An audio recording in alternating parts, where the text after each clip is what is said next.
সম্মানীয় ফেসবুক ভাইরা, আসসালামু আলাইকুম। আজকে আর একটা ভিডিও নিয়ে আসছি। এই যে স্ক্রিনে যে গাছটা দেখছেন, এই গাছটা হলো মেহেদি গাছ।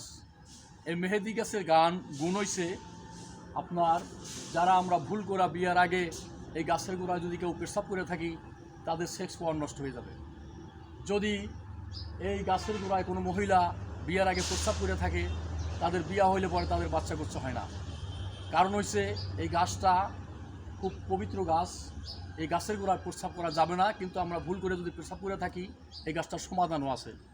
যদি কোনো মেয়েদের বিয়ার পরে বাচ্চা কাচ্চা না হয়, এই গাছের যে ফুল আছে, এই ফুল যখন বাতি হয়ে যাবে, পাইখা যাইলে এই গাছের ফুল ভিজাইয়া একটা গ্লাসে ভিজাই রাখলে রাত্রে, সকালবেলায় পানি ভিজানো পানি সকালবেলা ওই মহিলা খাবে। খাইলে পরে 1 মাস পর্যন্ত এই গাছের ফুল ভিজাই রাখতে হবে। ফুলটা কিন্তু বাতি হইতে হবে, পোক্ত হইতে হবে। পোক্ত হইলে এই ফুল ভিজাই রাখতে হবে। খাবার আগে অন্তত 2 থেকে 3 পাল্লা কাপড় দিয়া এই ফুল সেইকা পানিটা ই করতে হবে, যেন কোনো ফুলের অংশ না থাকে গ্লাসের ভিতরে। তাহলে খাওয়া যাবে না। ফুলটা ভালো করে সেইকা সে পানিটা খাইতে হবে। আর যে পুরুষ ভাইদের সেক্স পাওয়ার নষ্ট হয়ে গেছে, তারা এই মেহেদি গাছের পাতা খইরিয়া শুকাইয়া তারপরে 1 মুঠ পরিমাণ ভিজাই রাখতে হবে রাত্রে। সকালবেলা খালি পেটে এই পানি খাইতে হবে, তাহলে তাদের সেক্স পাওয়ার আল্লাহ রহমত করবে।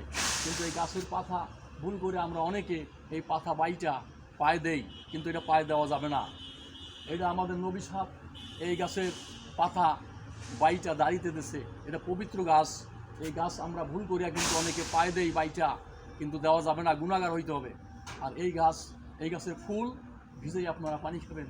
পানি খেলে আল্লাহর রহমতে যে মহিলাদের বিয়ার পরে বাচ্চা কাচ্চা হয় না, তাদের বাচ্চা কাচ্চা হবে। কিন্তু ফুলটা খেয়াল করতে হবে, ফুলটা পোক্ত হইতে হবে, ফুলানা পোক্ত হইলে পরে এই ফুল ভিজাইয়া রাত্রে ভিজাই থইতে হবে একটা গ্লাসে। সকালবেলা ওই পানি সেইখা খাইতে হবে, যেন এই গাছের ফুলের ভিতরে কোনো বিচি যেন আপনি পানির সাথে না খান। এই পানি ভালো করে সেইখা 1 বার 2 বার খেয়াল করিয়া সেইখা তারপরে এই পানি কিন্তু পান করতে হবে।